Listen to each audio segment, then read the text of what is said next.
So first preheat the oven to 475 degrees Fahrenheit and mix the following in a bowl. 2 tablespoons of olive oil, add 3 cloves of garlic,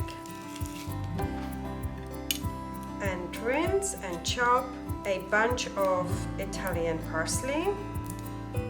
And you see I'm only gonna be using the leaves.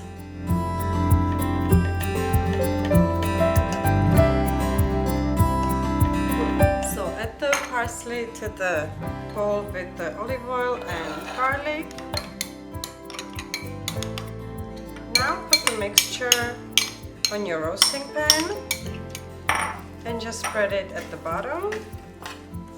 Now I have skinless salmon fillets and I'm gonna put them on the tray. So I'm gonna sprinkle with some sea salt,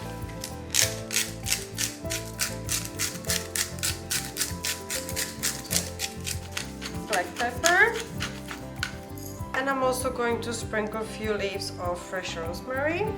And now put a few pieces of butter on top of the salmon. Put it in the oven first for 5 minutes. After 5 minutes we're gonna turn it over. So after 5 minutes get the salmon out and flip it over.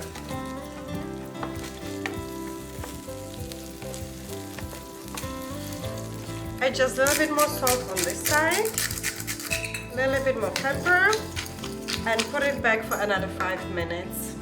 So now it's been another 5 minutes and the salmon is done.